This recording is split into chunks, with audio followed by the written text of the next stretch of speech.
భారతదేశానికి శుభదినం.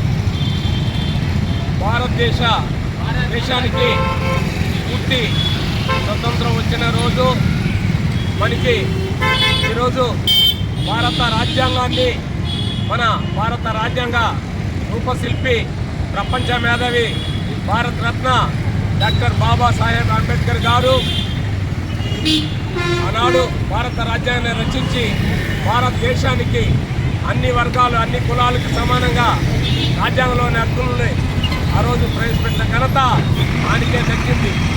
ఆనాడు రచించిన భారత రాజ్యాంగంలోని చట్టాలను నేడు ప్రజాప్రతినిధులు కానీ, అధికారులు కానీ, కేంద్ర రాష్ట్ర ప్రభుత్వాలు కొంచెం తప్పకుండా ఆ చట్టాన్ని అమలు చేసి ఆయన ఆత్మకు శాంతి కలిగేటట్లు చూడాలి.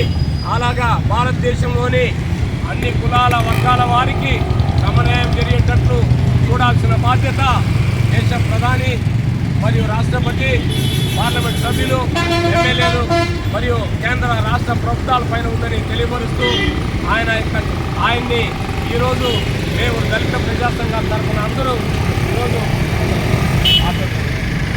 చేరి ఈరోజు డాక్టర్ బిఆర్ అంబేద్కర్ గారి విగ్రహానికి, కనకదుర్గంలోని విగ్రహానికి యజమానతో ఆయన్ని మేము ఈరోజు వేసి ఆయనకు నివాళులు అర్పించడం జరిగింది.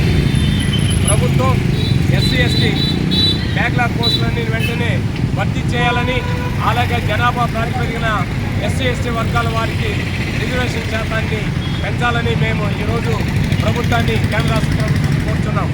అలాగే ఎస్సీ/ఎస్టీ సబ్ప్లాన్ నిధులను కూడా దారి మళ్లింపు చేయకుండా ఆయా వర్గాల వారికి వెచ్చించి న్యాయం చేయాలని కోరుచున్నాం.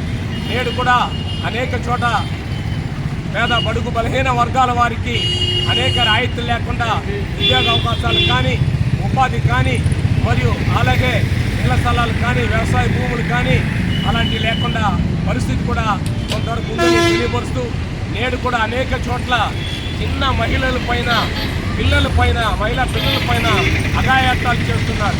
అలాంటి వాటిని తీవ్రంగా ఖండిస్తున్నాం.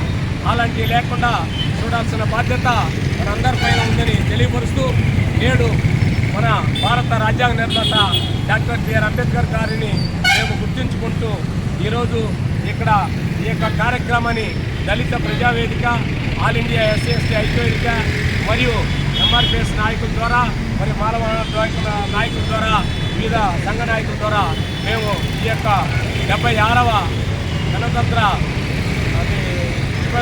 రిపబ్లిక్ డే దినోత్సవ కార్యక్రమాన్ని మేము ఇక్కడ జరిపించుకుంటున్నాం తెలియపరుస్తూ, ఈ అవకాశానికి, ఈ కార్యక్రమాన్ని పాల్గొన్న వివిధ దళిత ప్రజా సంఘాల నాయకులందరూ కూడా జై భీములు తెలియపరుస్తూ ముగిస్తున్నాం. జై భీమ్, జై భీమ్, జై భీమ్.